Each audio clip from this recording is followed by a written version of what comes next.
oh God, I should do it this way. You go to work, you're happy, and you don't want to leave before it's ready. It's too slow, though. It's always very emotional to see a model turning into a realistic car. Das Modell sieht, dass der näher und näher wie ein realistisches Auto aussieht. Ouais, bien sûr, c'est un rêve de pouvoir accomplir ce genre de voiture.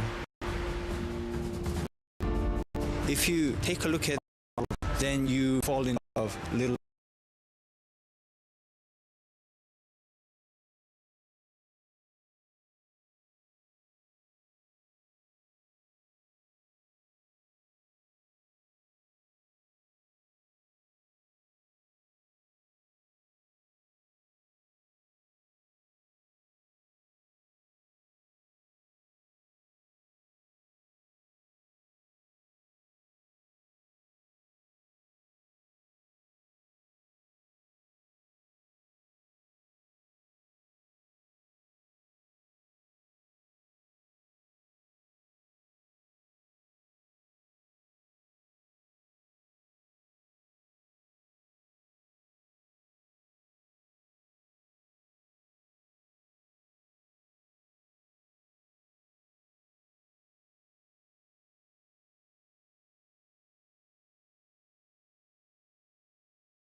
Engine, electric system, electronics, crash experts. Each little wheel is linked to a bigger one, making up a complex machine in motion. And this is long before it's even decided which design model will be constructed in reality. But in the virtual world, the first tests are already being held.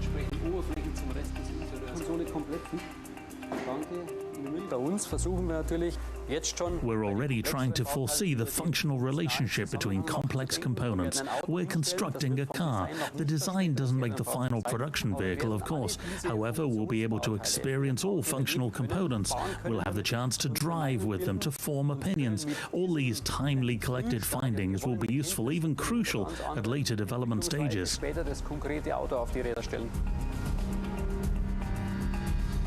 A vehicle that no one wants isn't interesting. A car isn't self-explanatory. You can never tell what it's capable of just by looking at it. The longer I look at it, the more I work on it and see it develop, the more I appreciate the concept. The hatch-within-hatch idea is unprecedented, at least until now, so we're deeply convinced it will work out nicely.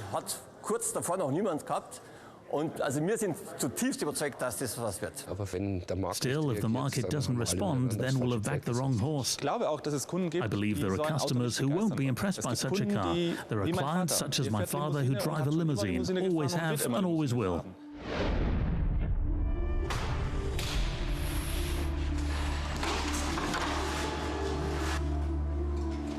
It's always the same question.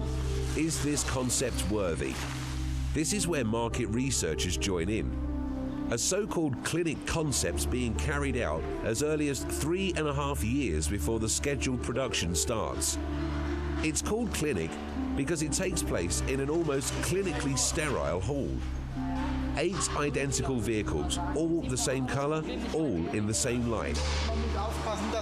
You have to be careful not to turn it into a search for perfection where nothing's good enough.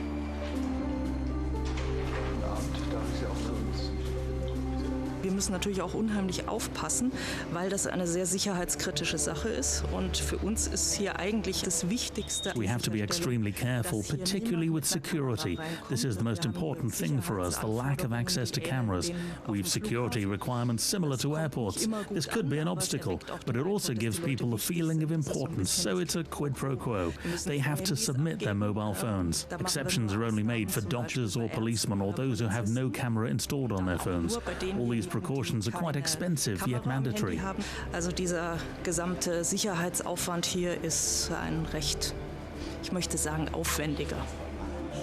500 test subjects in 8 days. They're chosen according to the profile of the potential target group. They're told what they should do. Das sind nämlich keine Serienfahrzeuge. These aren't production vehicles, but prototypes. They're handmade products. The absolute killer would be if someone has the idea to wind up the window. That would leave them with a fake window in their hands. A questionnaire asks for testers' opinions on each vehicle. Subjects assess the outside first from front and at the sides, to the rear, then the inside. However, We can only rely on what the customers say about their own preferences, beliefs and perceptions. Clearly this is a very sensitive matter, as these visions have an explicit impact on each area. Klar, dass das eine sehr sensible Sache ist. In der Marktforschungsklinik kam das Fahrzeug eigentlich hervorragend an. The vehicle performed outstandingly well at market research. Unfortunately, the rear failed, as customers associated it with an ironing board. This affected us a lot. It was disappointing, as we wanted to go to the next phase with the original design. However, we were lucky. The design process was still running, and we could forward the results from market research to the designers. They, in turn, had time to thoroughly transform the rear.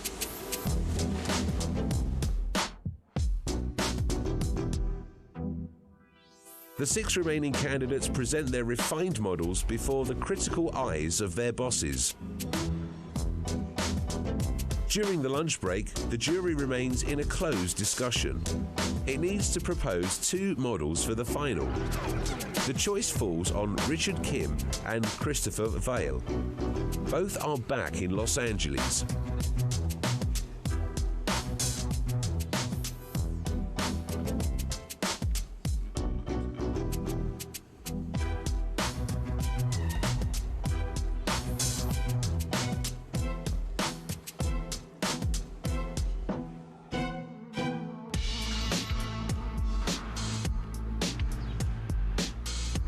I don't know, I'm not expecting to win, so I can't really imagine. I never thought that I would even see this model in full scale. Christopher Vale is also putting the finishing touches to his model.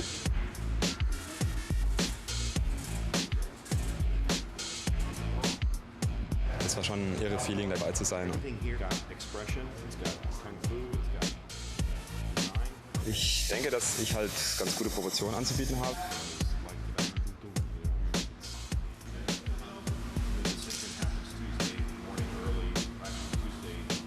When will they come to a final decision?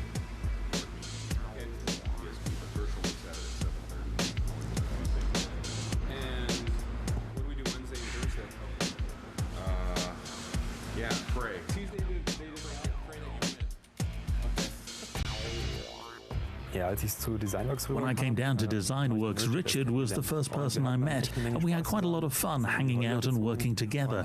And all of a sudden, we're standing against each other as competitors. It's almost tragic. Yeah, it wasn't that simple. It was very hard. Ja, das hat's nicht einfach gemacht. Das war schwierig.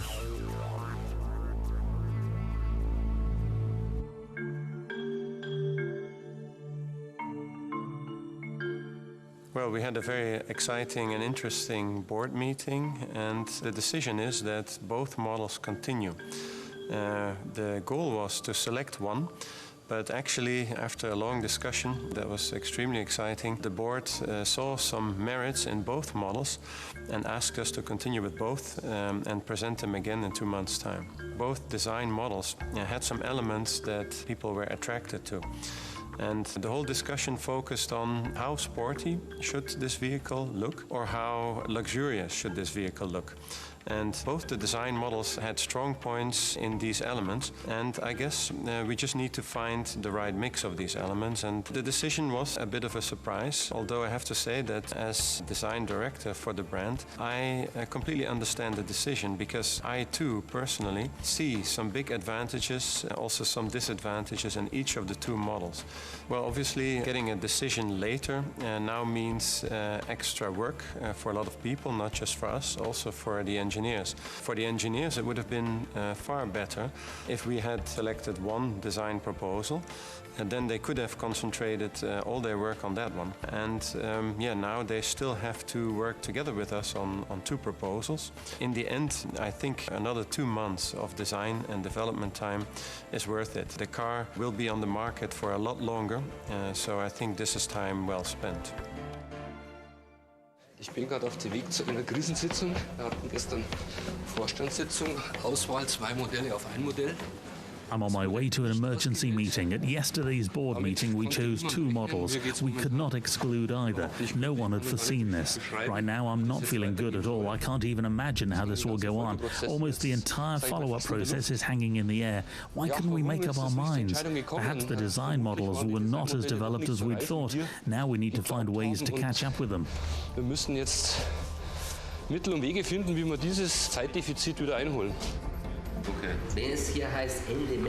Okay, if the deadline's the end of March, then we're facing a major problem. We need to compensate with shifts. We've managed 2-3 times so far. I'd like to ask you now, please check your availability. If possible, try to cut down the duration of your holidays. Maybe shorten Christmas from 4 to 2 weeks. That would be a compromise. Aber wir müssen die Zeit aufholen. Wenn wir We must make up time. If we don't refine it within this time frame, then the scheduled production date's in danger. That's how bad the situation is right now. The designer makes beautiful cars. The constructor makes functional cars. This always sounds terribly simple, but it's not. We're under extreme pressure, which also means that we'll be working overtime. This includes Saturdays, Sundays and nights. Wird auch gern bis in die Nacht reingearbeitet.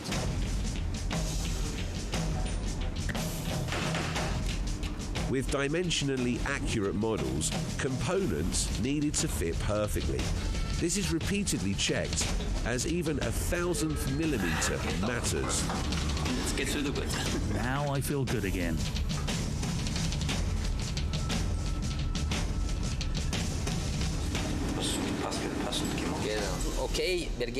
Okay, we go home now so we can rest. Not me, though. I think day and night about this car. Yes, there's something missing back there. We've no hat rack. It'll come as late as the 29th. Make it the best as you can for now. Die kommt erst am 29. oder was? Ja, macht sie so schieben wie geht. Also, schaut raus. Komm. Thomas, so the blend doesn't fit back there? This is insane. Then bring one, but it doesn't look good. Ja, scheißegal, dann heuer, aber die schaut aus wie Sau. Also Jungs, an der Stelle herzlichen Dank. Super Leistung. Ich habe nie gezweifelt, dass das So folks, thank you very much. Great job. I've never doubted that it would work. We're now far too early. I actually thought we'd be 45 minutes late. I'm very proud of you. All covered for now. Done for today. Great job. Super Job. Danke.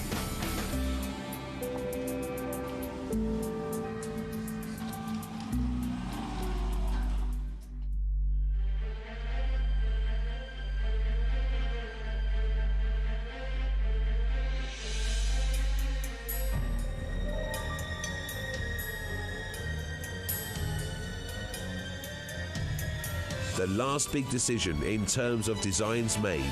There's a winner today. We have a decision. We had a very successful board meeting yesterday. We are of the opinion that the designs should speak for themselves, and yesterday they definitely did. As difficult as the discussion was last time, it was very, very easy yesterday. The premiere's in southern France. For the first time ever, the model will see daylight on its own test track. But what follows are weeks, months, and years of debates, discussions, and decisions. They all revolve around the same basic question: will this vehicle pay off? When I heard the project's on the edge again due to high costs, I thought I'd go insane. BMW has the courage to take risks. The car's built.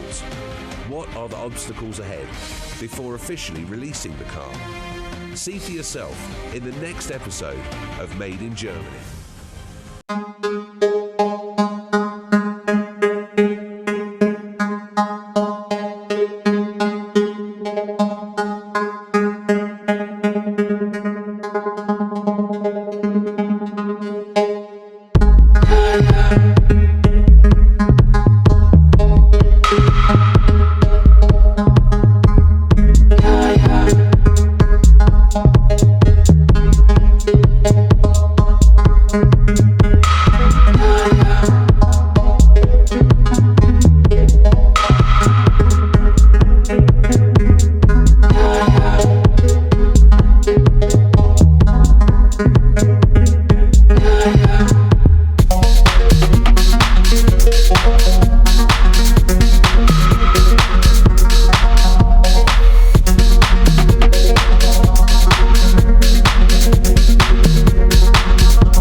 Hardly built, the first prototypes should already get crashed.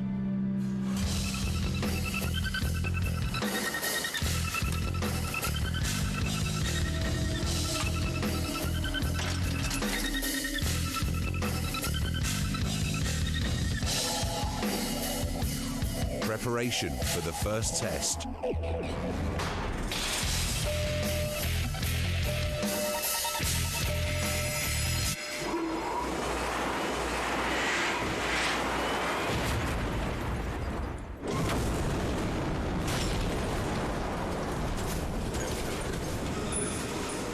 Der Frontcrash zeigt, dass noch deutlich zu The front crash shows that there's clearly still much work on the entire A-pillar area. You notice the fracture on the panel. This is not supposed to happen. What's even worse and surprising is the result from the heck crash. Actually, this is the worst-case scenario crash. Maximum credible accident. All parts have flown off. Time to bury them all. The problem with the heck crash is not the breakup of these aluminium supporting frames. It's the free fall of individual components that's potentially dangerous for the passengers. We need to urgently come up with new technical solutions. Ideen, wie wir da wieder technische Lösungen finden.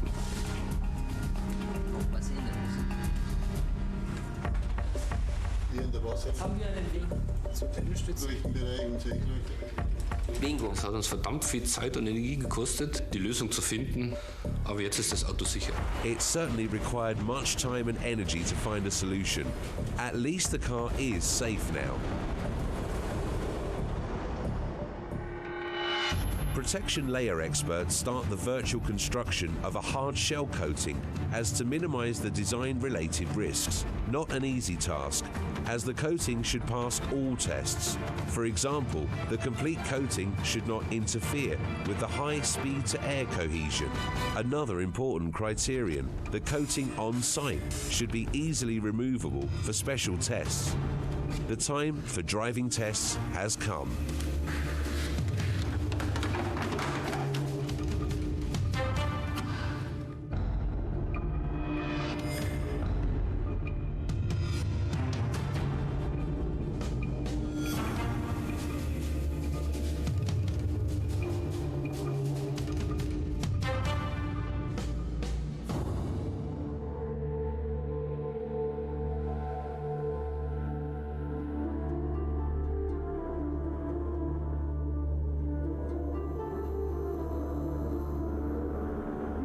In the cold chamber of the Arctic Circle, an early afternoon feels like a pitch-dark night here.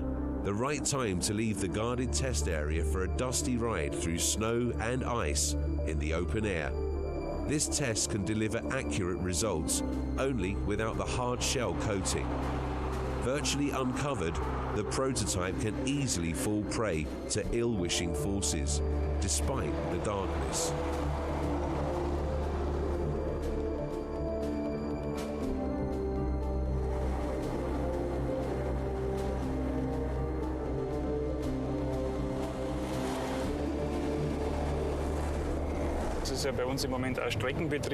We're currently conducting distance tests. All colleagues are alert. We're aware of the presence of a silver Volvo that supposedly hunts down evil forces. Hence, it should serve as an escort vehicle. Upon recognizing the car, it should immediately notify us. By this signal, we should make a sharp U-turn and return to the base as quickly as possible. Wieder zurück zum Stützpunkt.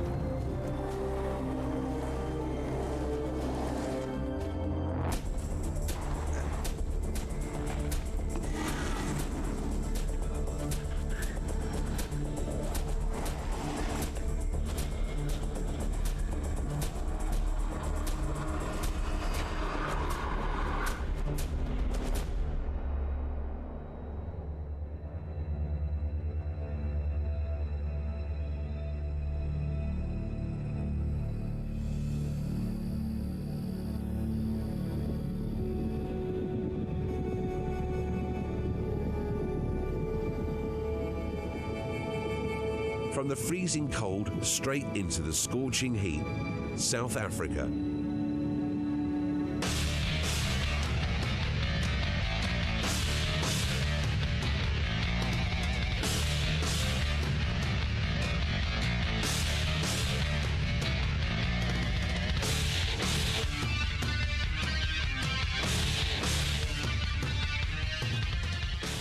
Hier geht es die Staubdichtheit. We're testing the dustproof levels.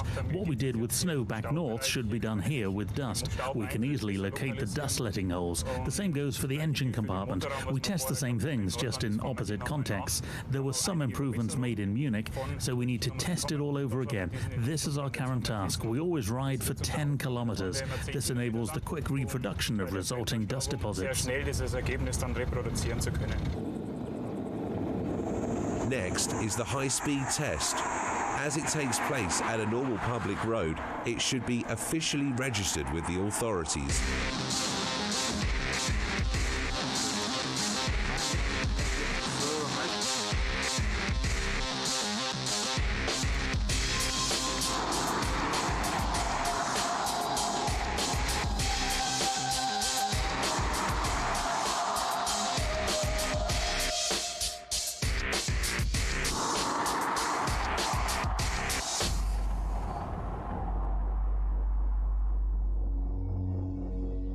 Back in Germany, there's not a single aspect to this car which hasn't been tested.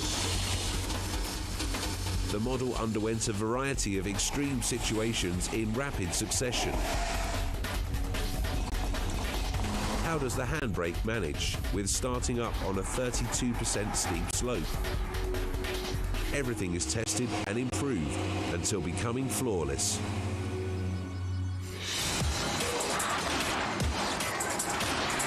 Even valves, windows and doors.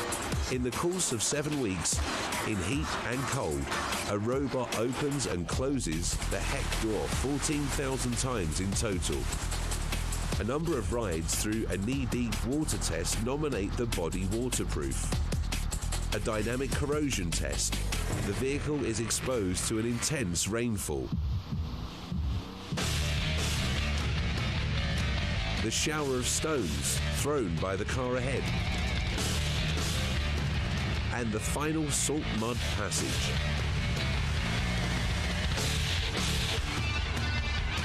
An aging process in fast motion.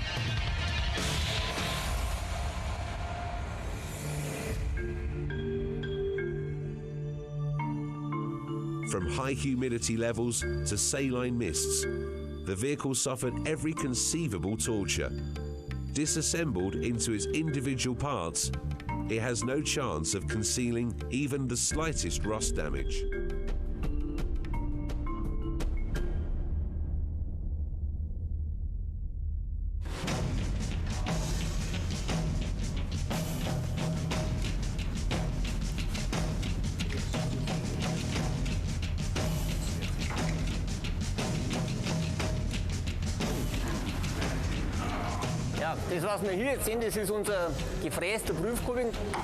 What we're seeing here is our milled proof cubing. This is no tin, it's milled aluminium. This means that the body is milled with a 0.1 millimeter of tolerance. The complete proof cubing process takes roughly 5 weeks. It begins with the wiring and ends with the interior assembly.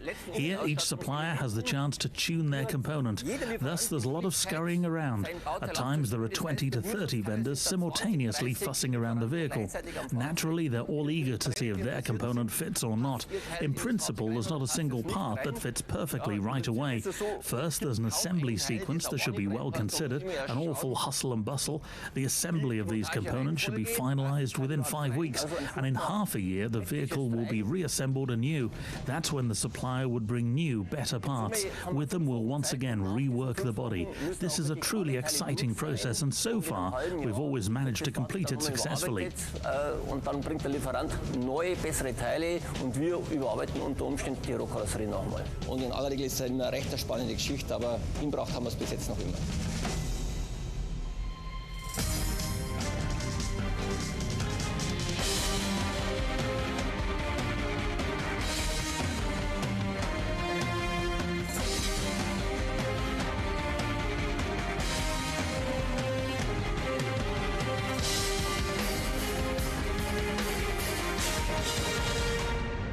Yes, there is. The FO7, the PASS, the Progressive Activity Sedan. As you can see, we're not giving all away just now. Dealer presentation, end of 2008. This event basically marks our public debut. It's the first time we've presented to the dealers. In the last weeks, we've guided about 4,000 people through here. The feedback of the dealers is naturally linked to the upcoming crisis. This is very important for us. The crisis makes the life of the traders quite tough. It's safe to divide the feedback into 2 groups. One part of the dealers like the car and have a specific target group in mind when seeing it. The other group of dealers says they need further elaboration on the potential demand for such a car. We need to collaborate with this group. These dealers can count on us until a market release as to make the process mutually profitable.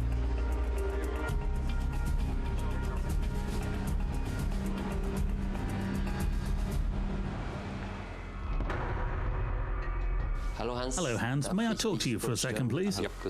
Sure. Hello. Richtig großes Problem. Es gibt 59 Zuliefererbetriebe. We have a serious problem. There are 59 supplying companies standing before bankruptcy. 3 of them are already officially declared insolvent. We're probably directly affected by this. We're talking about development performance seized by the liquidator, test parts, production parts. We're talking about the tools. We should definitely examine the vehicle. The issue is critical. The problem is that these companies are helpless without the liquidator. This means that each mail, all correspondence, should be coordinated with the insolvency administrator. Thus, the former supplier company is with hands tied. It's no longer free to communicate with us and vice versa. We should find a good solution quickly, because I think they have the parts. Yes, but they can't deliver them. We won't postpone the production start. The problem is that their competitors face the same problem. They're all in the melting pot. We're in the midst of the crisis. Auch das gleiche Problem haben. Jeder taktiert momentan. Wir sind mitten in der Krise. Die Lieferanten sind in einer schwierigen Situation. Our suppliers are in a difficult position. We'll try to help them by all means. If it comes to that, we can change the terms and conditions. If necessary, we'll also pay a tool in advance. But one thing is for sure, we will get the parts from our suppliers and we will use them to build the cars. Und mit diesen Teilen werden wir auch die Autos bauen.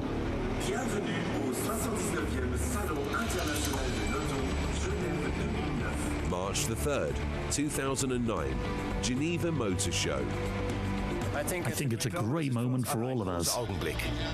As a concept close to its mass production stage, this new vehicle will soon be publicly unveiled before the world press. For years, its developers have invested all their energy and passion. They've tried to turn nothing adrift. A worldwide economic crisis, however, was not something they'd foreseen. Of course, we're in the midst of a global crisis right now. Even in times of crisis, I remain optimistic. I simply believe that new ideas can bring about progress. What matters more than anything is to make the right choices. Developers have to make many decisions. With this vehicle, I had to find solutions while on very unstable grounds. Still, they turned out to be the right ones. The resulting car is the living proof.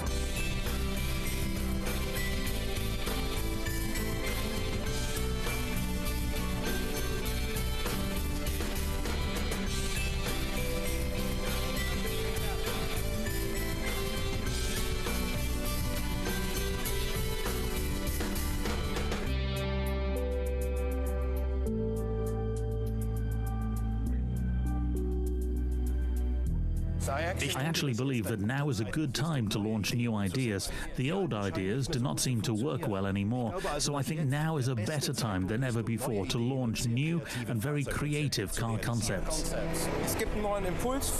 There is a new impulse for us. We were very brave to initiate such a thing at short times. My feeling is that it was worth it. Our efforts are rewarded when people appreciate and respect the concept. Da ist ein Konzept dahinter, von dem ich überzeugt bin.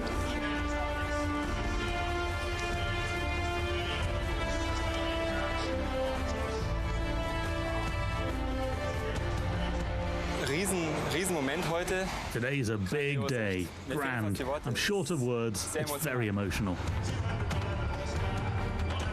Half a year later, the first vehicle is officially released. Its makers are optimistic. Whether their optimism is well grounded remains to be seen.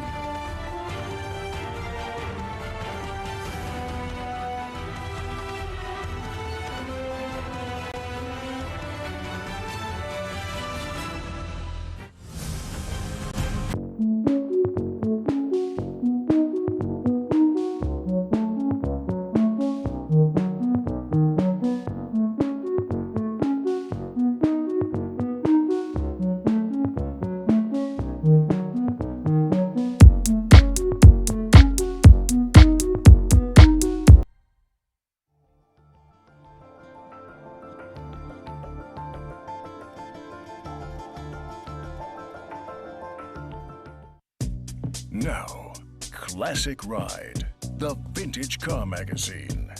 And then, Car History, automotive legends and icons.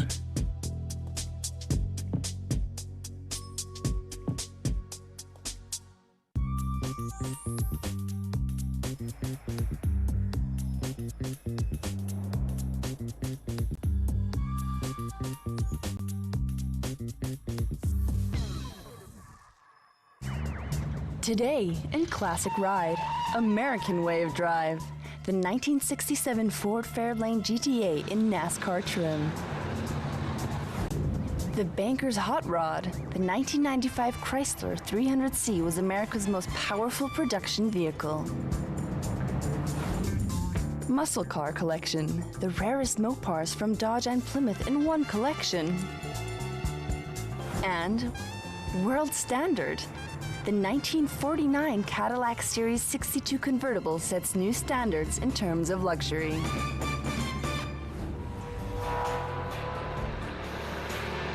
Roaring V8 engines and heavy steel bodies, fearless warhorse with nerves of steel speed this car up to 300 kilometers an hour on oval racetracks. The NASCAR. 1948, the first NASCAR race season opened in Daytona Beach. Muscle cars in the NASCAR look to enjoy cult status in the United States. In Europe, however, the Americans in racing look are in short supply.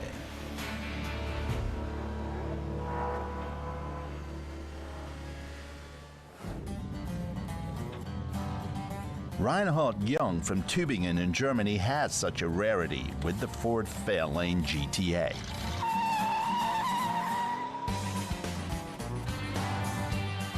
The 1967 Fairlane GTA is the road version based on the NASCAR racing version, a muscle car from the old school.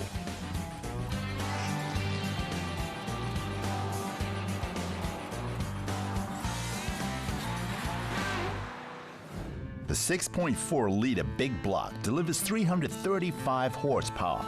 The A in the type designation GTA means automatic. Already since school years, Jung has dreamt of a V8.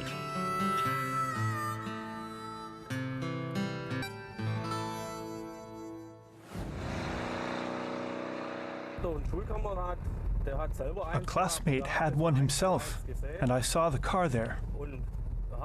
He had the car registered, and I rode with him.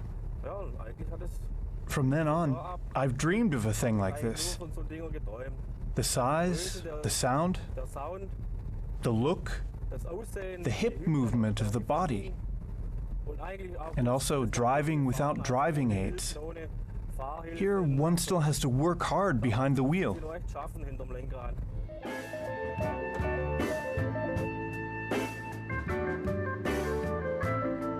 Jung first wanted a true hot rod. A traditional hot rod wears a potent V8 under a US pre-war body garnished with fat wheels.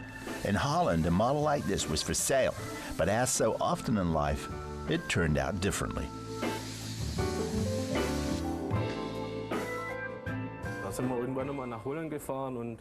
Then we eventually went to Holland, and I saw this one. Actually, I wanted to buy a hot rod, but I looked in at the rod in the garage of the Dutchman. The Fairlane was on the yard, and I liked it immediately. The special paint finish and the large engine. I always liked the muscle cars. Typical of the 67 Fairlane overlapping headlights. The label is inspired by the cars of the famous American racer Red Farmer. In keeping with the contemporary look, black painted steel wheels. Alloy wheels then couldn't stand the burden of racing on ovals. Technically, Reinhard's car is largely series standard.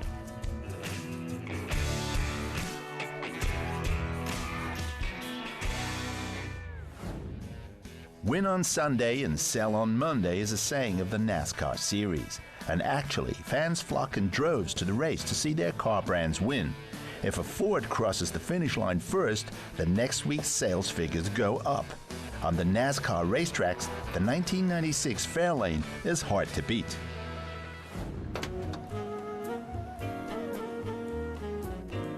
Jung doesn't want to do without comfort when cruising, and his GTA offers a lot. A standard US car from the 60s is anyway hardly suitable to go fast. Important modifications are first pending. The first thing I want to do is the conversion from drum to disc brake. The standard drum brakes are very bad. From that time, they were adequate, but not for today's traffic conditions. If I'm traveling by car, that is pure stress. One always has to look what the man in front is doing and brake just before.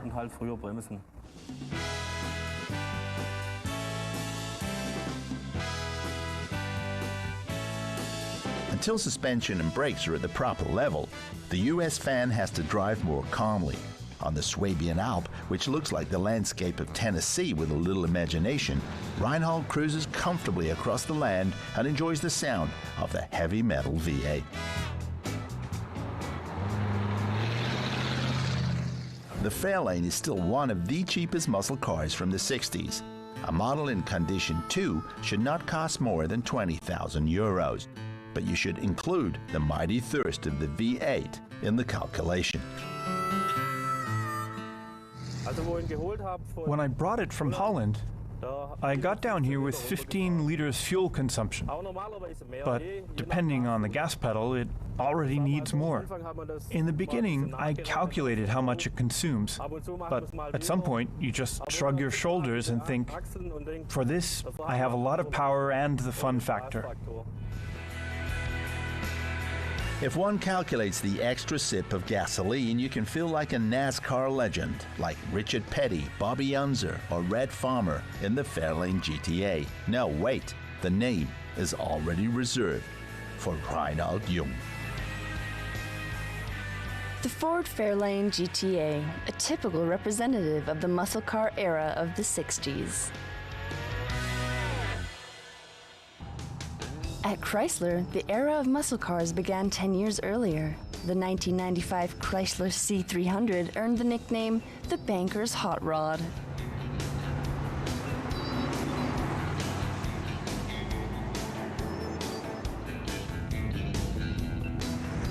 The 1995 Chrysler C300 provides for a proper riot as the first production car with 300 horsepower. The BMW and Porsche slog at this time with a maximum of 100 horsepower.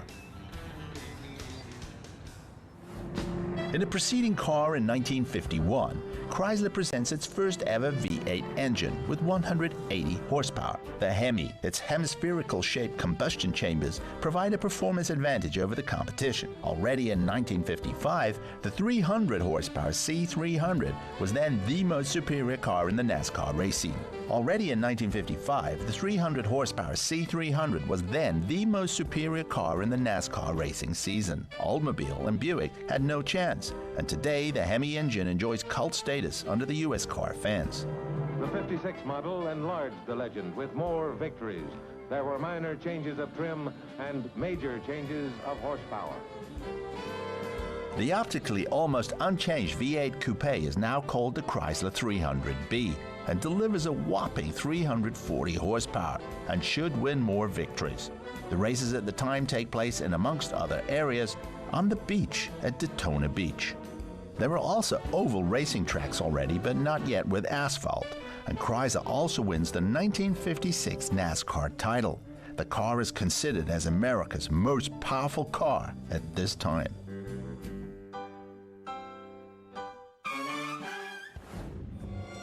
Today,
At speed tests on dried salt lakes, the 300 horsepower two-seater reaches 210 kilometers an hour.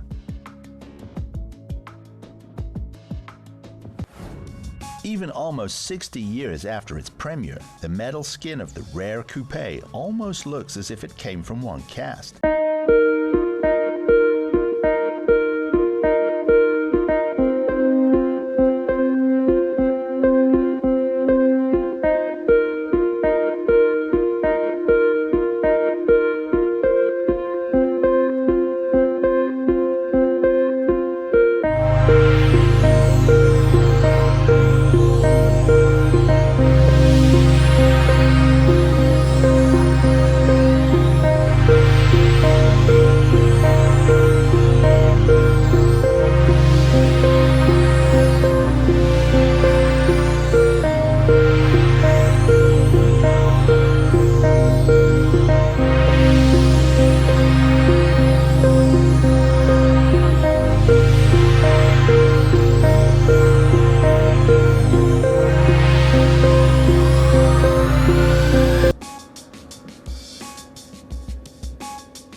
The two-door car can seat up to 6 people. Even with a petticoat entry into the lined with leather interior should be easy. Lush also the trunk, not difficult, with a good 5.5 meters exterior length. Even more lush, the V8, good 5.4-liter engine with 300 horsepower pounce on the PowerFlight 3-speed automatic. Even today, the C300 is an exclusive automobile. Nowadays, to find one in a good condition is like winning the lottery. The lady that owned the car wrote Mr. Iacocca and wanted to sell it. Well, the letter was sent down to my desk. I called the lady, she was in West Virginia, and it was a car that she had, her husband bought new, and he had passed away, and she knew what she had was kind of a gem here, and I talked with her, and I had to go down to West Virginia in a few weeks after that, and stopped and visited with her and saw the car. Had a great visit, and the car was sitting in the garage, flat tires, dirtier than heck, and we communicated for about a month and ended up purchasing the car. She knew what she had, I didn't steal it, we got a fair price. What Otto Rosenbusch paid years ago remains his secret. Today, for a C300 in good original condition, 50,000 euros and more are required.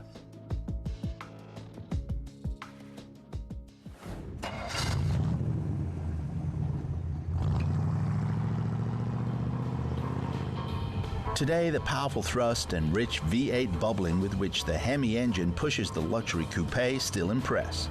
The 3-speed automatic transmission has an easy game with a rich torque range. The power steering deserves the title more servo than steering, although smooth but also very indirect in the translation. Nevertheless, the 300 at its time was seen as a genuine sports coupe, at least in the United States.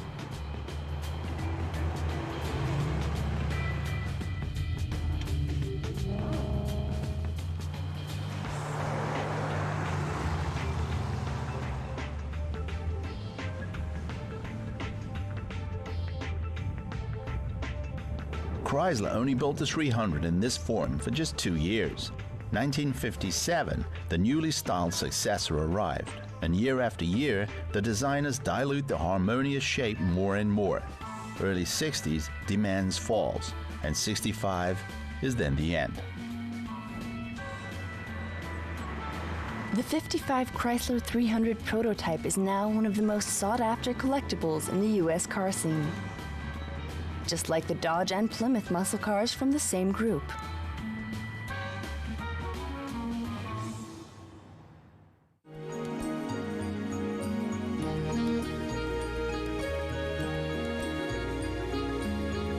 Muscle cars in all shapes and colors as far as the eye can see. Dodge Charger, Plymouth GTX, and Dodge Superbird, most of them HEMI powered. Harold Sullivan is the proud owner of one of the greatest Mopar collections in the world. Well, I've been collecting Chrysler muscle cars for about 10 years now. And the reason why I've been collecting Chrysler muscle cars is because I'm partial. As a teenager, when I was 18 years old, I owned a 1967 Plymouth GTX. And at that time, in the late 60s, early 70s, as teenagers, we used to cruise up and down Woodward Avenue, which is one of the main drag strips, so-called, in Michigan. I love Chrysler cars because of the colors, the styling, and how fast they were. Well, currently, today, I have 38 cars in the collection. Where I'm going to stop, I can't tell you that. I do have probably one of the largest and the rarest collections in probably the world. The majority of my cars, I have, and out of the 13, I have 18 Hemi cars, and I have, the rest are 446 packs. Six-pack in this case stands for two triple carburetors that feed the 375 horsepower V8 engine. An automatic air scoop, as here in the 1970 Plymouth GTX, flays impression. Whether the flap really brings more power is not known, but for cruising through Detroit, Chicago, or LA, there's hardly a better show.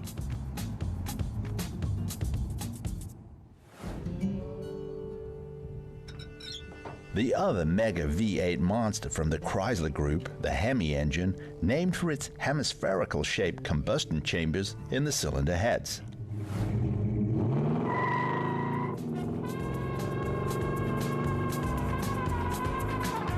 Although it has less displacement than the conventional big blocks, but for this is a maximum of 425 horsepower, ex-factory of course.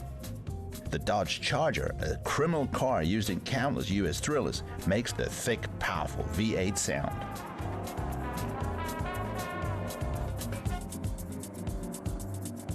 The Hemi V8 doesn't only course for a sensation on the roads, Chrysler decides at this time to use racing successes for the sales figures. On the U.S. racetracks, fans see exciting races and spectacular crashes for years. The race cars then came directly from the serial cars. Interior out, roll cage in, and onto the racetrack.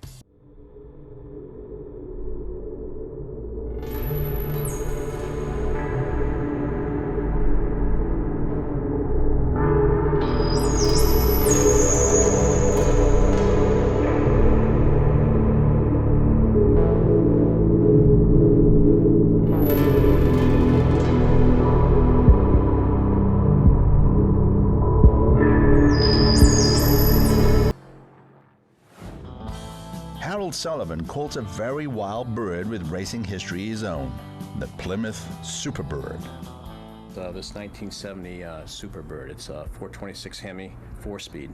They only built 3 of these cars, and the Alpine White Hemi with the 4-speed. Chrysler had to build X amount of cars for street in order to race NASCAR. So I think production figures were about 1934. It's unique in the styling because it has the pointed nose for aerodynamics, and then the wing too, which is functional back then. It's just 1 year only. They only built them in 1970. So it's probably one of the rarest cars probably in the world when they only built 3 of these. I do know that, Chrysler with the Superbird, with the Hemi, they did beat everybody, the Fords and the Chevy guys. They couldn't compete with them with the Hemi.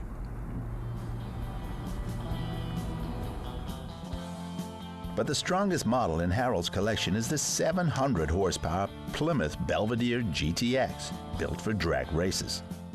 The car actually was undefeated. It was never beaten. You have some of the Ford guys try to put a Camaro or put a Mustang together to try to beat it, couldn't do it, and then you had some Camaros that couldn't.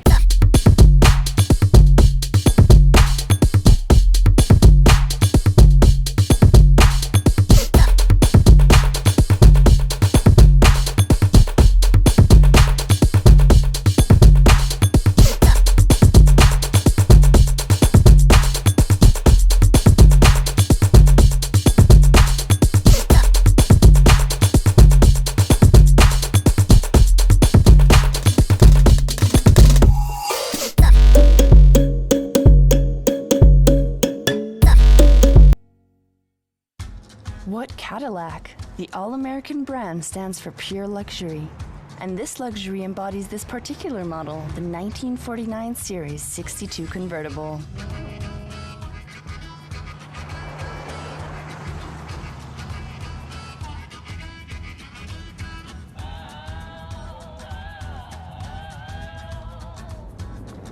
Who drove a Cadillac then had made it, regardless of whether in the new or the old world.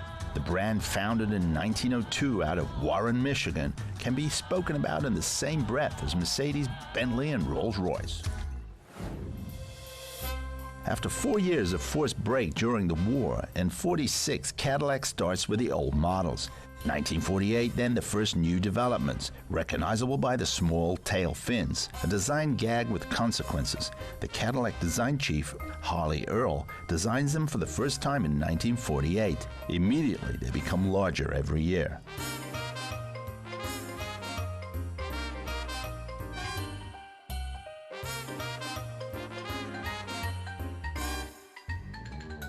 The model from '49 is externally almost identical to the '48 model.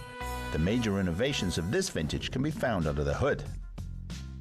Here, a 5.4-liter V8 with 162 horsepower is at work. That doesn't sound like much, but the confident way and sovereign way the engine generates this power still impresses today. When you sit behind the huge steering wheel and press the accelerator, the V8 pushed this monstrous plate cover forward with a dull roar. The consumption of more than 20 liters per 100 kilometers is usual for that time.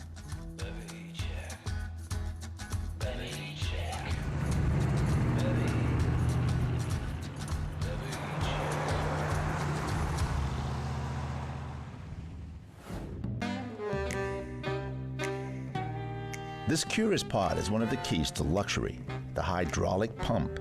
It makes the oil pressure available, which moves the windows slightly, for example, as if by magic. Even the huge deck opens and closes at the touch of a button. One should consider this car is over 60 years old.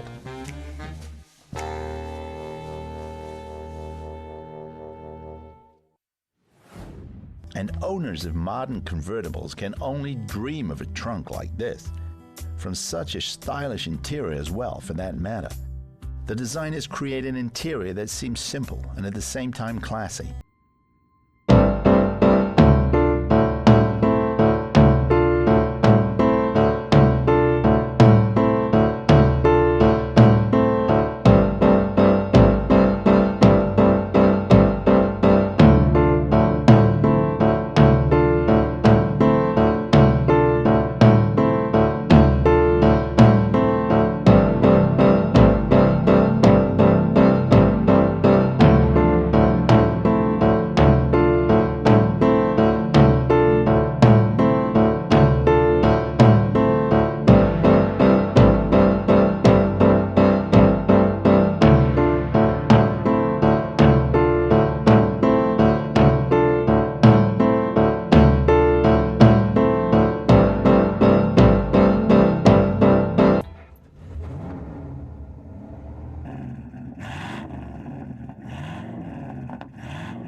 Whether solo or fully occupied, this vehicle does not invite to speed, but it is meant for cruising. The automatic transmission of the '49 Cadillac changes surprisingly gently and smoothly. A modern gearbox does not do its job much more differently. As I said, this car is over 60 years old, and this also makes the caddies from that era so popular today.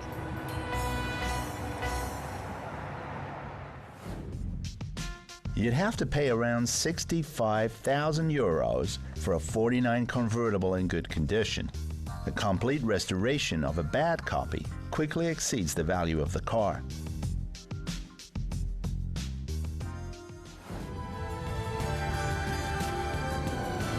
Nevertheless, the Cadillac can be considered as a special offer under the luxurious convertibles of the time. Open Rolls-Royce and Mercedes do not offer more comfort, but are now significantly more expensive. The 1949 Cadillac Series 62 convertible, a typical representative of the American way of drive.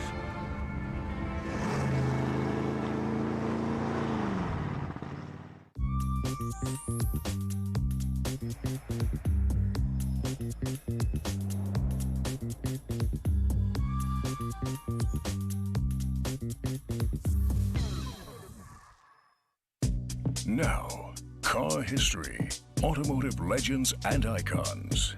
And then, supercars. Drive your dream.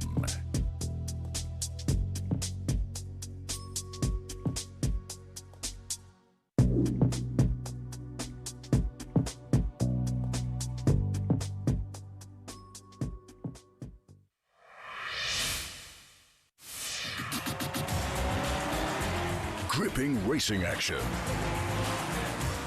The IMSA WeatherTech Sports Car Championship.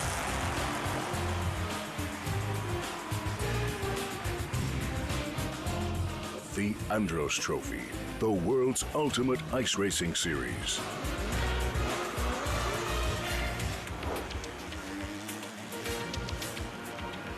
Motorvision TV shows international motorsport at its best.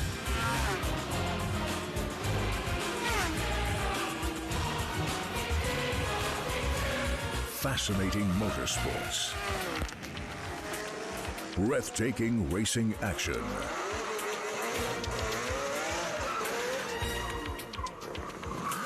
Fasten your seatbelts and enjoy. Motorvision TV.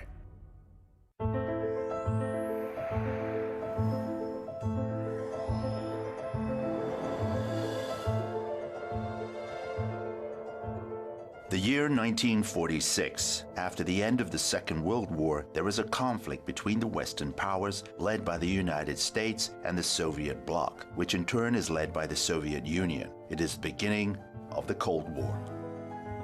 In the USA, the first atomic clock is introduced. Because atomic clocks are the most accurate clocks, they are known as primary clocks. In Italy, the first scooter, the Vespa, comes onto the market, produced by the manufacturer Piaggio.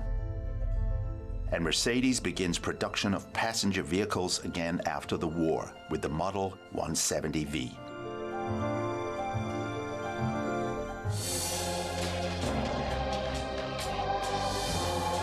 Gullwings, ponton, tailfin, and S-Class. After the war, Mercedes quickly makes an international name for itself, and the star shines brighter than ever. Every model a bestseller, every model a typical Mercedes. To this day, the brand is the epitome of style, status, and the pursuit of perfection.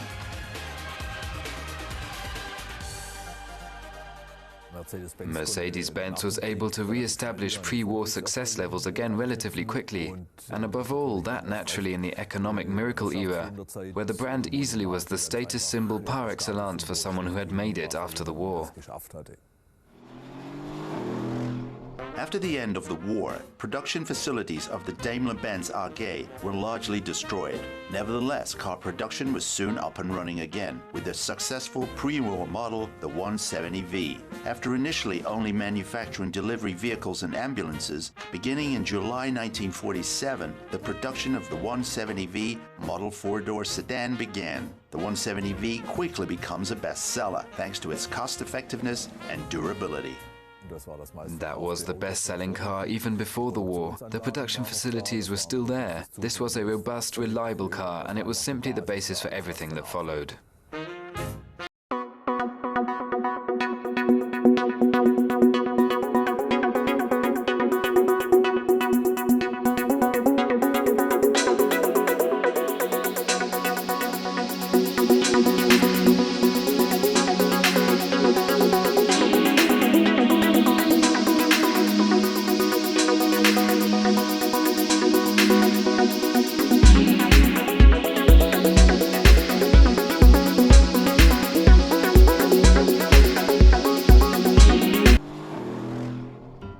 After the monetary reform in Germany, things again look up. The 50s are marked by an unprecedented spirit of optimism. From the United States comes rock and roll, and it takes over an entire generation. The Germans have a new hobby, traveling, and that preferably in their own car. The car is a German's favorite child, and one shows what one has and is proud of it.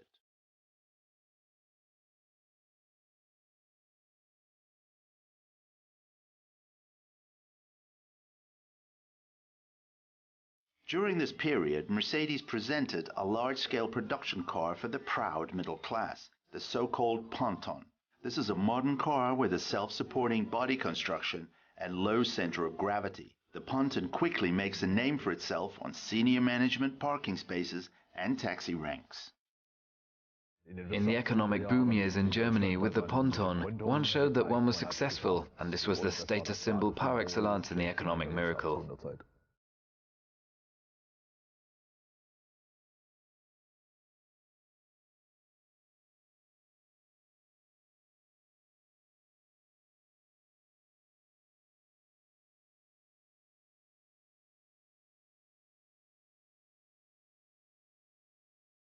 Based on the 180 Ponton, in 1956, Mercedes presented the 220S.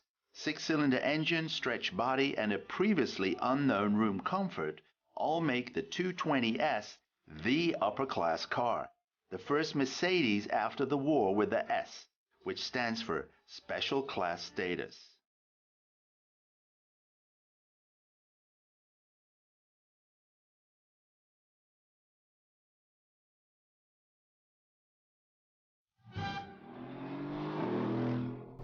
The winner, however, is anyone who buys a Mercedes-Benz car, because the experience gained benefited all vehicles bearing the Mercedes-Benz star. A test drive with the Mercedes-Benz Type 300, from which the world-famous racing car, the Type 300 SL, was developed, will convince you of the excellent driving performance. You will be genuinely surprised and arrive at the conference well-rested, just like these two gentlemen.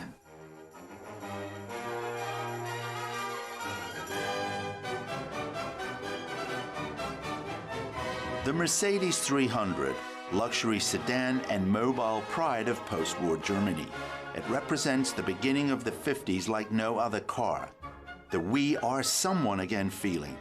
German Chancellor Konrad Adenauer nominates it as the state carriage, and that Adenauer Mercedes is in the fleet of the Pope, politicians, and celebrities.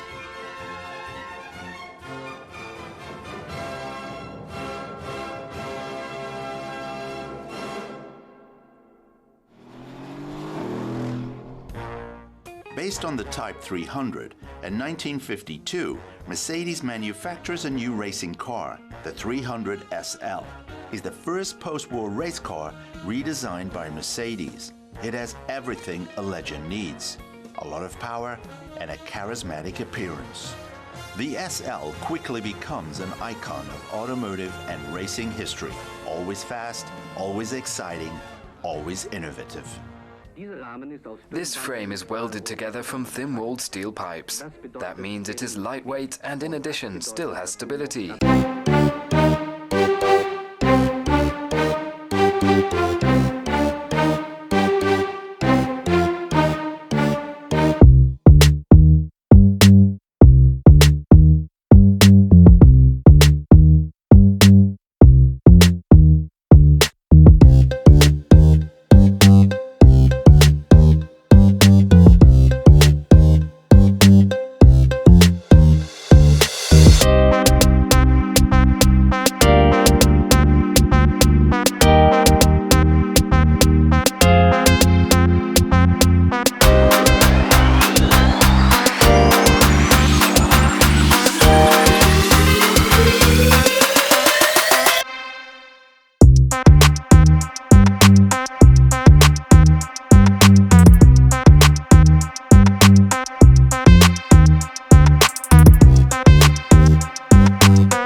Production of the smaller SLs begins with the 190 SL.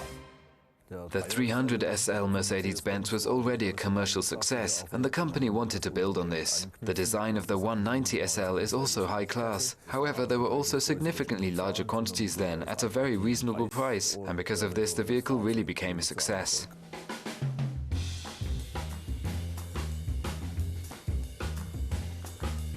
Despite a lean 105 horsepower, the 190 SL quickly became the dream car of its time because, after all, it makes the Myth SL available to a wider range of customers to experience. The attractive sports car is especially popular for all occasions with female car drivers who not only appreciate the design but also the open-air feeling. By 1963, the 190 SL was built more than 25,000 times.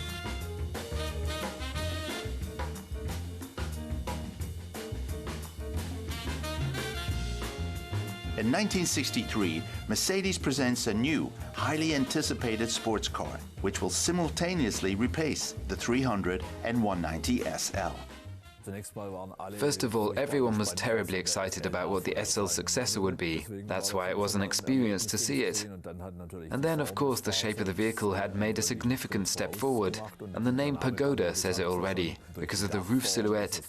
It's so characteristic and distinctive that it became a huge success.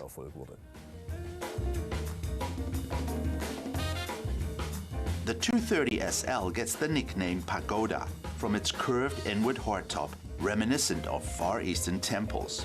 With the 230 SL, Mercedes engineers reinvent the coordinates for sporty handling. The Pagoda now combines high performance with comfort and driving safety. Under the slightly curved bonnet sits a 150 horsepower six-cylinder. The successor models 250 and 280 SL deliver up to 170 horsepower.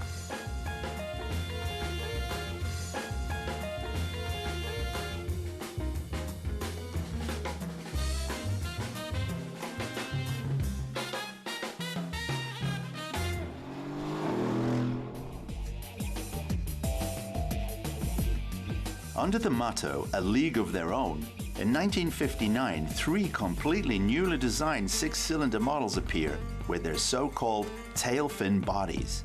The tail fin reflects the fashion of the time, elegant but not provocative.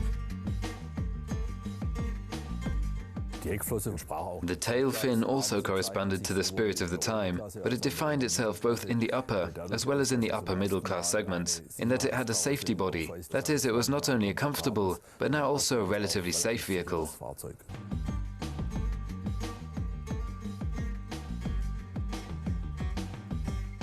Mercedes launched the first official crash tests in 1959 with the tail fin. With 15,000 deaths per year in Germany at that time, safety became an important selling point. The new S models are the first production cars with a safety body and crumple zones.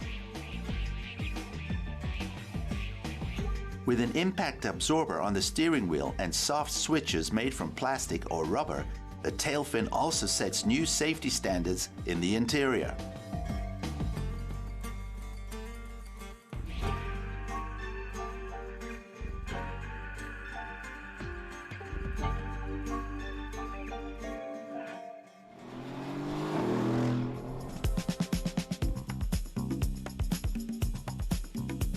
During this time, at the beginning of the 60s, design artist Paul Bracq designed a vehicle for Mercedes which should win a place among the immortal automotive classics, the S-Class models in the series W108 and 109. Clear lines, refined elegance, the S-Class of the 60s is unfussy and above all timeless. For many, the most beautiful Mercedes with an S in the model designation.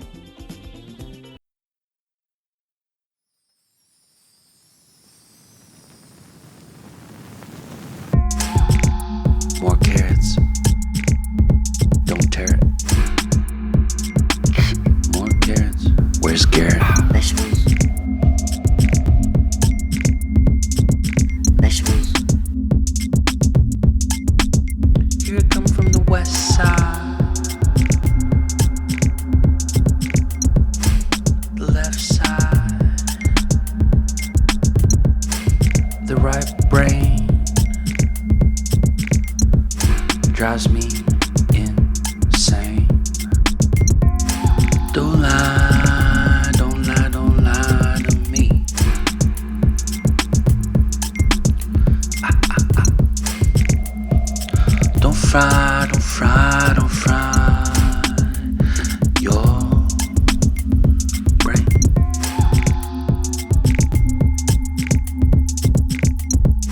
1967, and Mercedes constructs the 300 SEL. More car and more car engine. The 6.3-liter V8 meant the 300 SEL is then the fastest production sedan in the world, with 250 horsepower and a top speed of 220, a nightmare for every Porsche driver.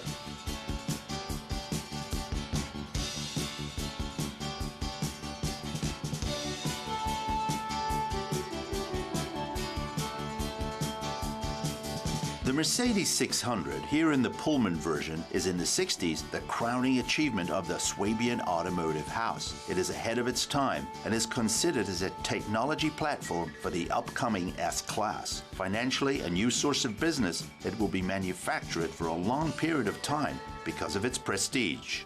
The Mercedes 600, in particular the Pullman, the very long one, marks the high end of 60s automobile construction, in which not only heads of state drove, but all those who wanted to represent something exceedingly special, up to the absolute top acts such as the Beatles.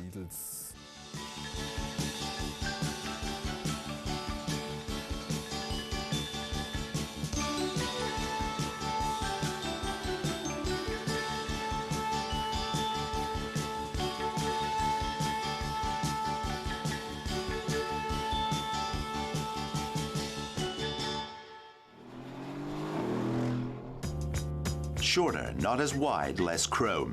1968, Mercedes introduces the successor to the tail fin, the W114, W115 series, known as the Stroke 8, because of the year of construction, 1968. The new small Mercedes is a superseller. Overall, since 1945, Mercedes sold more Stroke 8 cars than all other types together. The clean, timeless design, the solid technology, and affordable price contributed to the fact that the Stroke 8 advanced to become the first people's Mercedes. The Stroke 8 was a really modern vehicle compared to its predecessor. It had made a huge step forward from a design perspective. We sold it nearly 2 million times, notably also because it covered a fabulous broad spectrum, especially in alternative drives. We take man as the measure of all things. The space and comfort that man needs determine the size of a Mercedes-Benz. And we optimize the safety of our cars. Our engines in rational driving are as economical as much smaller models. Mercedes-Benz.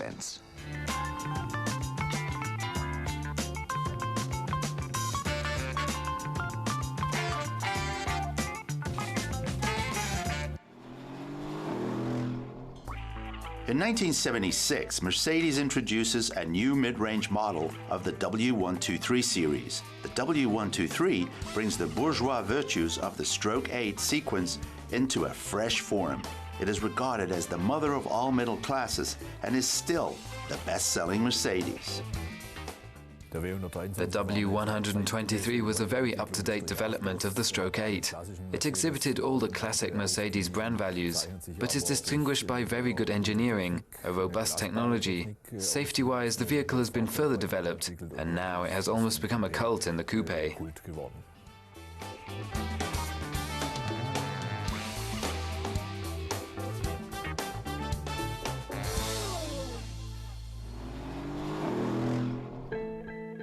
The year 1972, 3 years after the moon landing. In the meantime, technically everything seems possible.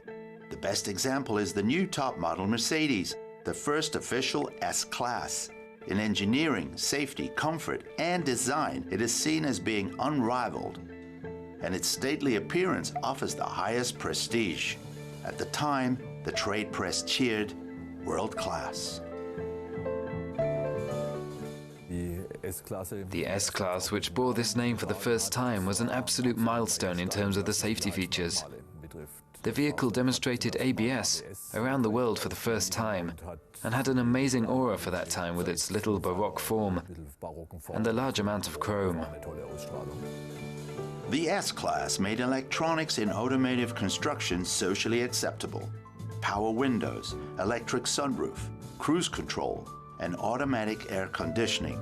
All there already in 1972.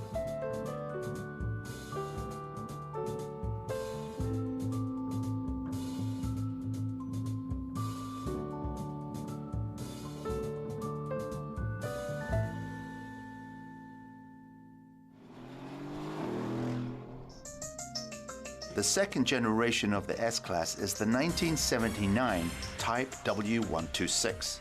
The W126 is a timeless classic, a car without airs and age. The W126 is one of the first cars which replaced traditional bumpers with plastic aprons. The W126 will be produced longer than any other S-Class, 12 years. The W126 is sold 818,000 times around the world, a unique record for luxury cars.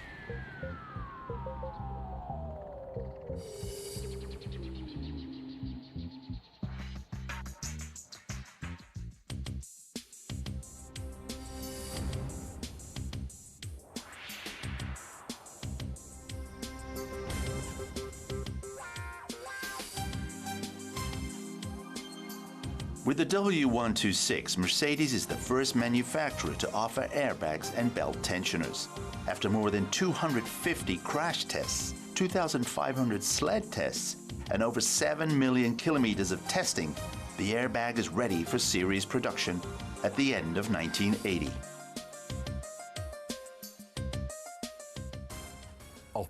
In the development of the airbag, occupant protection was of course also in the foreground, and one developed this new revolutionary restraint system consistently further, so that it was really stable and secure, and then for the first time with the W126 in series, now used in the S-Class.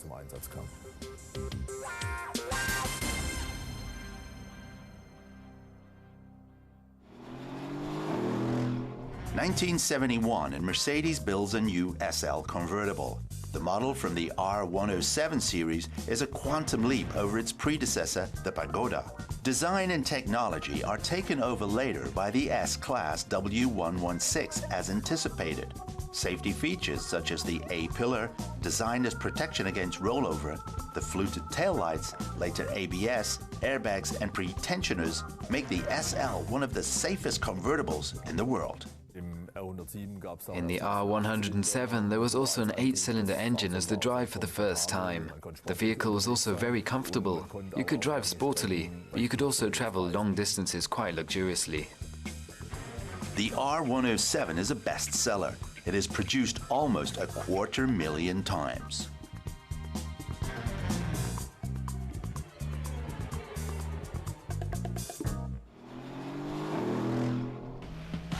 In 1979, Mercedes goes off-road and builds an SUV, the G-Class. The G-Class is gross, wrinkled, and indestructible. Designed for use in harsh terrain, the G-Class also becomes a lifestyle car, but whether boulevard, desert, or rocks, the Mercedes four-wheel drive fascinated in all types of terrain. It is a go-everywhere vehicle. First, the G was developed for pure off-road use, and then one worked out good chances to also construct and sell it for the private driver, which went then very quickly towards lifestyle. That was just a great accessory, was also a statement to drive such a cool car.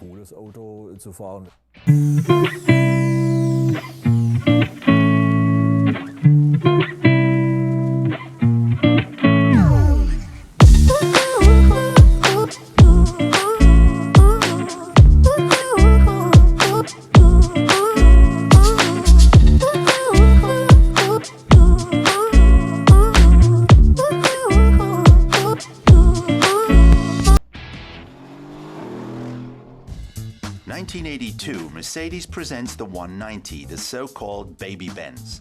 The little Mercedes was a sensation on its debut. One had hitherto not seen a Mercedes as modern as this, but the clientele reacted as if shocked. No chrome bumpers, no Baroque bodywork, instead of this, plastic. The 190, with its aerodynamically optimized design, points to the future. For that time, the tail is almost obscenely high. As a diesel, the Baby Benz will soon become a bestseller. In 1982, hardly a limo is as aerodynamically shaped as the Baby Benz.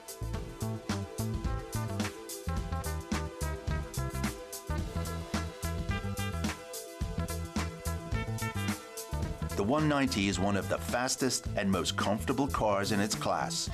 As the faster 190e 2.3 16 Evo 2, it even thrilled racing professionals like Alain Prost. Ayrton Senna and Jochen Mass with the newly developed multi-link rear suspension and powerful engine. The motor is a perfect example of the kind of four-valve technology, and is also easy to shift gears to.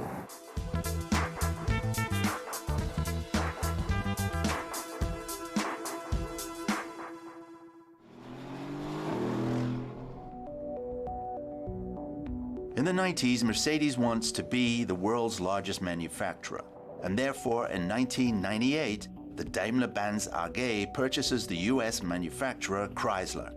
Those responsible celebrate the Daimler-Chrysler AG, the largest industrial merger in the world, as a marriage made in heaven. But it soon comes to tensions between the two companies. After a big minus of millions, Daimler and Chrysler separate in 2007 and form the former World AG. There is the Daimler AG. If the 1982 small Mercedes was viewed as a sensation in the model range, today Mercedes produces a model for almost every automotive niche and for almost every taste, be it the microcar Smart, the family-friendly B-Class, or the sports car AMG GT.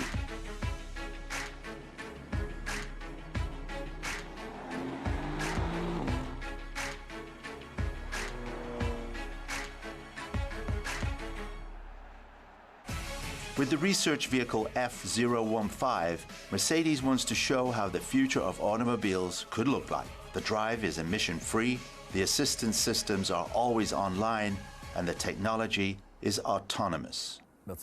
As the inventor of automobiles, Mercedes-Benz has already shown that it can, and has, shaped technological development. And I'm quite sure that Mercedes will do so in the future.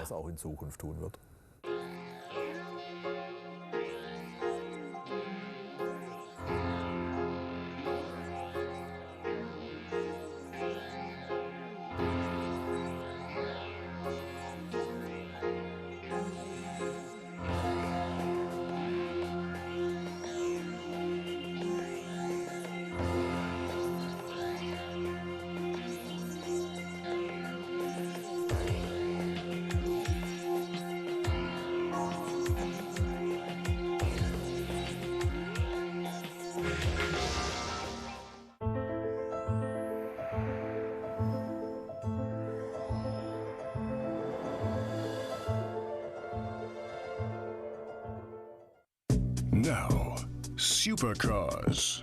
Drive your dream. And then, tuning. The Tuning Magazine.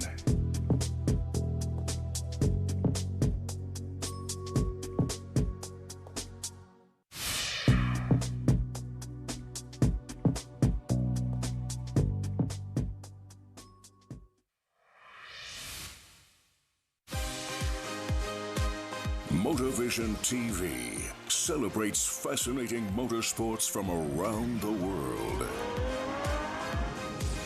Breathtaking racing action at the most famous racetracks in Europe, Australia, and the US. Spectacular races, thrilling maneuvers, and outstanding winners. Motorvision TV shows international motorsport at its best. Adrenaline enthusiasts, fasten your seatbelts and enjoy.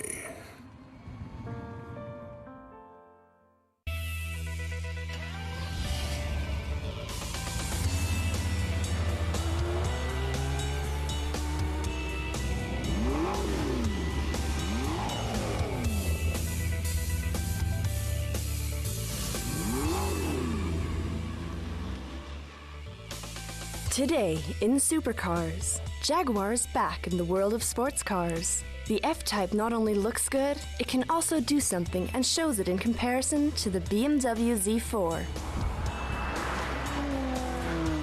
And two other competitors of Jaguar in comparison, the Porsche Boxster S against Nissan 370Z. Clear the ring for 4 athletes with open roofs.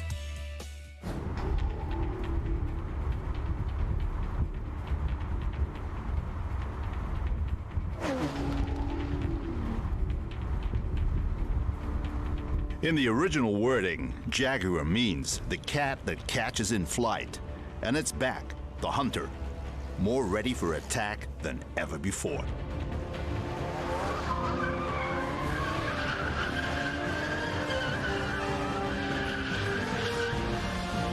It enters spectacularly into the scene with ease and without effort.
Thanks to flap control. The fact that this sound only comes from a 6-cylinder is amazing. 380 compressor horsepower under the hood. Unfortunately, nothing can be seen. After 100 kilometers an hour, a rear spoiler helps increase the downforce to 125 kilos.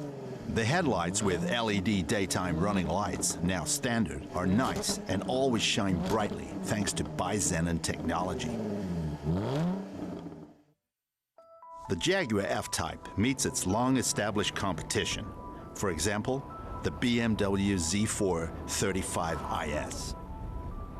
380 horsepower for the Jaguar versus the BMW 340, compressor against turbo, wide against narrow.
Jaguar has undergone a remarkable transformation in recent years. There is again a separate brand identity, and Tata, as the group behind the brand, trusted on the values of the past for the future.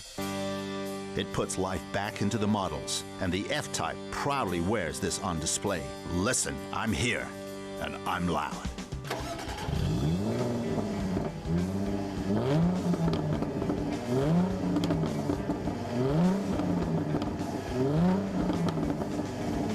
With Ian Calum as chief designer, the design language of the car is very appealing and has arrived in modernity.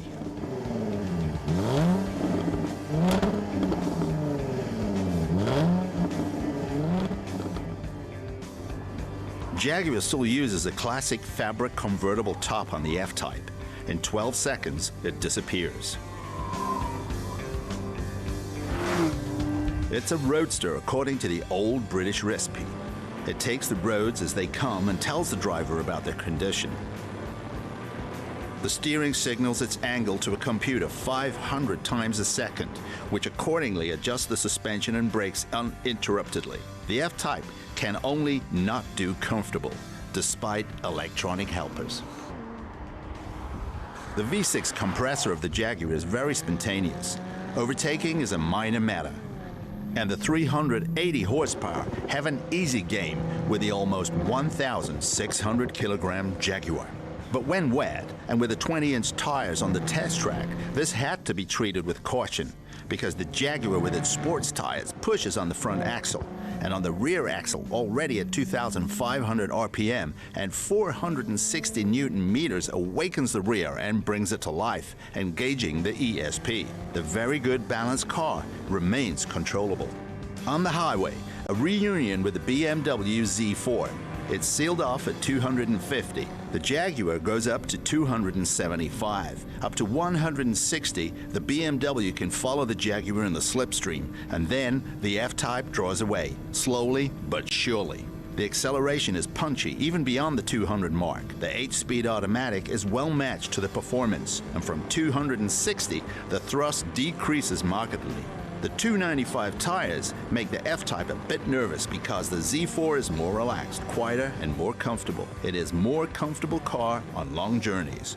The Jaguar is more of a sports car.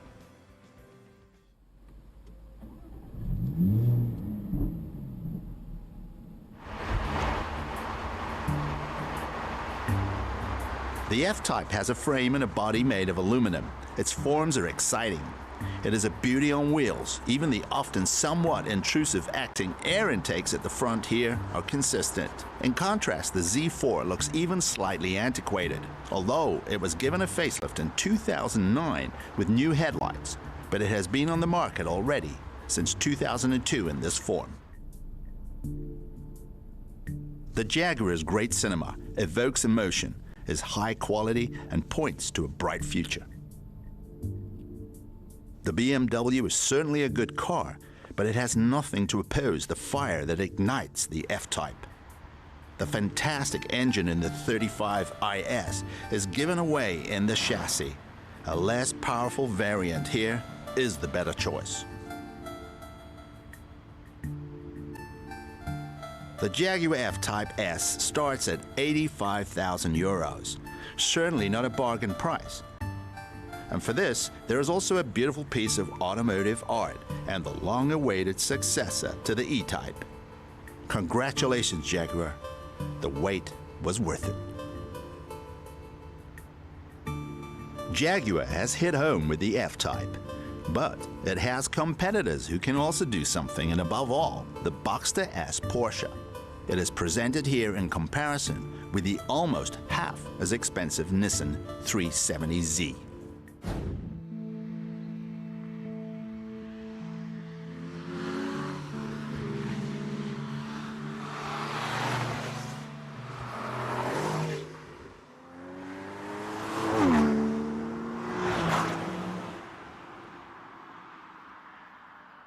They're fast, they look good, and they stand in the shadow of their big brother, incorrectly so, the Porsche Boxster S and the Nissan 370Z Roadster.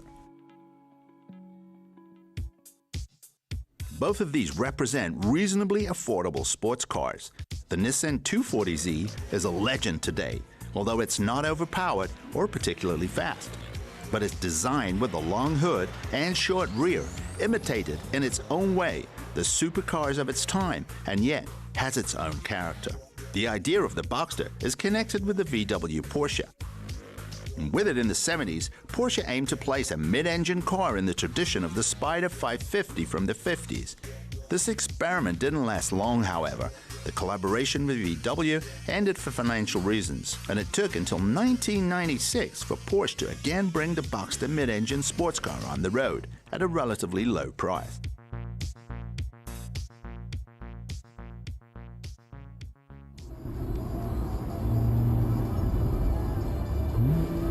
The Boxster has an image problem and is considered as a Porsche for girls. The predecessor was drawn too round and too harmless. But that shouldn't apply now with the new model, in particularly the S. It's also a car for people with X chromosomes.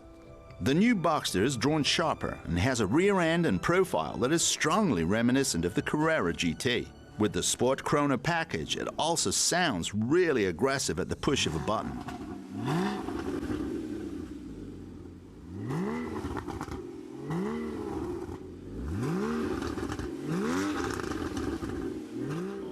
The transmission of our Boxster S, a quick 7-speed dual-clutch gearbox, PDK for short. The seats are available with leather and carbon and can be adjusted only longitudinally. This will cost just under 7,000 euros extra. The Boxster is clean and technically cool, perfectly processed. Exactly Porsche. It drives excellently. It stays well on the gas and the engine wants to rev, and it should do because torque is not one of its strengths. And here, the technical data at a glance.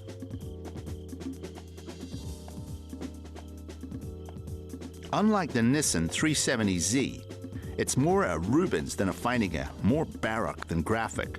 Its tail is like a backside, round, wide, and yet somehow pert. The front, friendly aggressive. Its instruments are peppily distributed in the cockpit, and its seats heated and ventilated. The operation of the central display works by touchscreen. Hard plastic dominates. The 3.7-liter V6 engine sits at the front in contrast to the Boxster and trumpets hoarsely. Sports cars sound different. In terms of performance, the Nissan has slight advantages. 328 horsepower at 7,000 revs a minute. But it can change this into better performance, however. No wonder with a curb weight of 1.6 tons compared to the 1.4 in the Boxster. In the sprint to 100, it loses by 0.7 seconds. It costs 35,900 euros, which is slightly more than half of its competitor in this comparison, and with better basic equipment. The Boxster will cost at least 61,000 euros.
more comfortable here.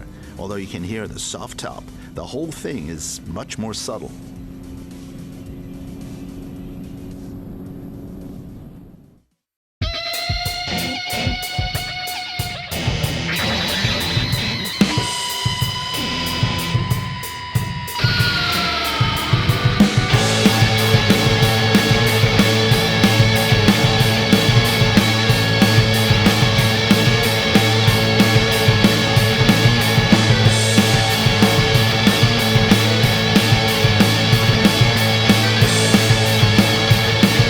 However, it's more playful when driving fast.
Do not expect perfection and can live with a slightly awkward transmission are well served with the Nissan. Anyone looking for a great mid-price sports car can't ignore the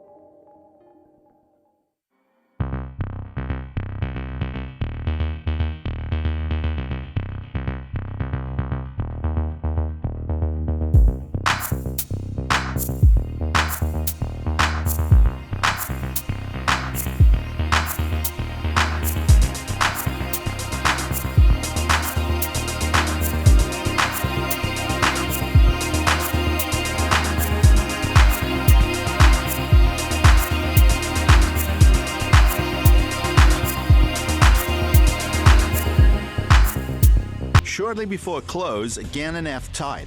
At the Motor Show in Detroit, Jaguar presents the coupe variant of the sports car.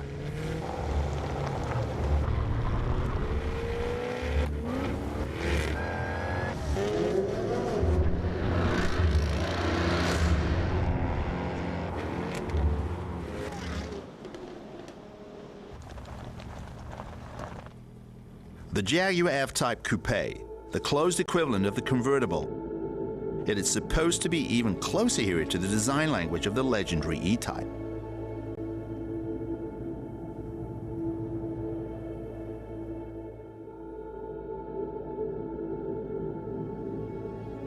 Only a few months after the presentation, Jaguar brings the sportiest version of the F-Type onto the road, the F-Type R Coupe.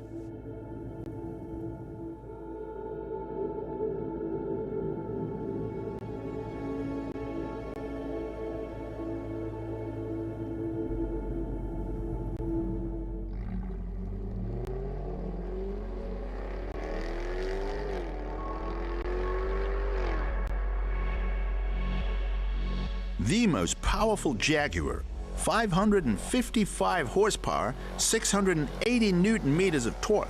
And from standstill, the Cat accelerates in 4.2 seconds to 100 kilometers an hour, only beyond the 300 mark. And it develops a hunting instinct.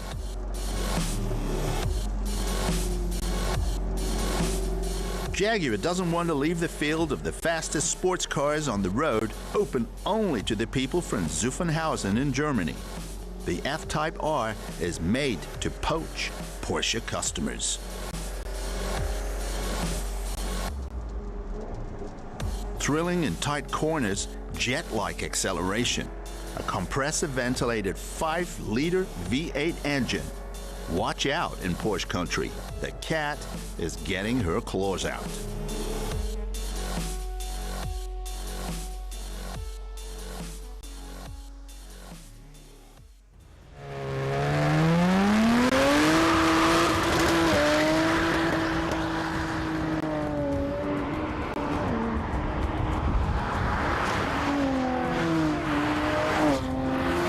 That's it again with the fast and the beautiful. Supercars. This is loud.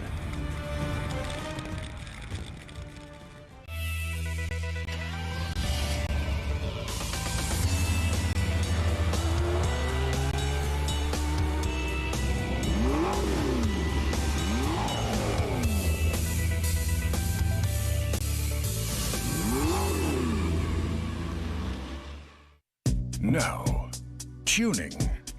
The tuning. And then, international motorsport at its best.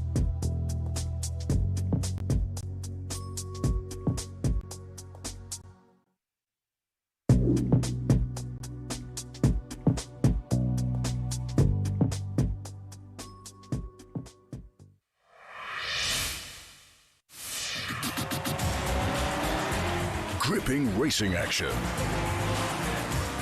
The IMSA WeatherTech Sports Car Championship.